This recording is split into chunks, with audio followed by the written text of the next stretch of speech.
నిజామాబాద్ జిల్లా ఎడపల్లి మండల కేంద్రంలోని శ్రీ మాధవి ఉన్నత పాఠశాలలో ఫుడ్ ఫెస్టివల్ కార్యక్రమాన్ని ఘనంగా నిర్వహించారు. విద్యార్థులు వివిధ రకాల పిండి వంటలతో, తీపి పదార్థాలతో తయారు చేసిన తినుబండారాలను తీసుకువచ్చి పాఠశాలలో ఏర్పాటు చేసిన స్టాల్స్లో ప్రదర్శన చేసి వాటిని విక్రయించారు. ఈ సందర్భంగా పాఠశాల ప్రధానోపాధ్యాయులు మాధవి సురేష్లు మాట్లాడుతూ, మొట్టమొదటిసారిగా పాఠశాలలో ఫుడ్ ఫెస్టివల్ కార్యక్రమాన్ని నిర్వహించడం జరిగిందని అన్నారు. జంక్ ఫుడ్ను నిషేధించి మంచి ఆహారపు అలవాట్లను చేసుకోవడమే ఈ కార్యక్రమం యొక్క ముఖ్య ఉద్దేశమని అన్నారు. 67 మంది విద్యార్థులు 67 రకాల వెరైటీ వంటకాలతో చాలా ఉత్సాహంతో ఈ కార్యక్రమంలో పాల్గొన్నారని తెలిపారు. ఈ కార్యక్రమంలో పిల్లలు పాల్గొనడానికి ముఖ్య పాత్ర పోషించినటువంటి తల్లిదండ్రులు వారి పిల్లలను ప్రోత్సహించడంలో చాలా అభినందనీయమని అన్నారు. పాఠశాలలో ఇంత మంచి కార్యక్రమాన్ని ఏర్పాటు చేసేందుకు కృషి చేసిన ఉపాధ్యాయులకు, తల్లిదండ్రులకు కృతజ్ఞతలు తెలియజేశారు.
పెట్టు సార్కి పెట్టు.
నమస్కారం అండి.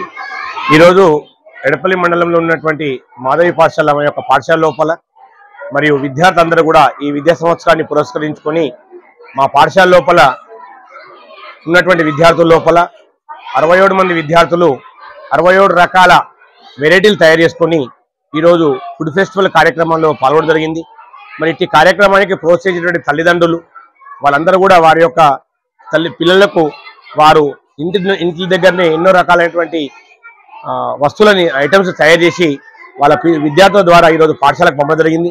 ఆ పంపినటువంటి ఏదైతే పదార్థాలు ఐటమ్స్ ఉన్నాయో ఈరోజు మనం మా పాఠశాల లోపల మార్నింగ్ 10:30 నుండి మధ్యాహ్నం 12:30 వరకు కూడా ఈ ప్రదర్శన కార్యక్రమాన్ని చేసి మరి మెయిన్ కారణం ఏంటంటే ఎవరు కూడా విద్యార్థులు జంక్ ఫుడ్స్ అనేటువంటి లేకుండా వాళ్ళ ఇంటి నుంచి తయారు చేసినటువంటి ఐటమ్స్ మాత్రమే చాలా చక్కగా తయారు చేసుకుని వచ్చేసి వాళ్ళందరూ కూడా మంచిగా డ్రెస్ కోడ్తో పాటు వచ్చి వాళ్ళందరూ కూడా ఈరోజు ఈ కార్యక్రమంలో పాల్గొని మరి ప్రదర్శన జరిగింది. కాబట్టి మరి ప్రోత్సహించినటువంటి తల్లిదండ్రులందరికీ కూడా ప్రత్యేకంగా ధన్యవాదాలు.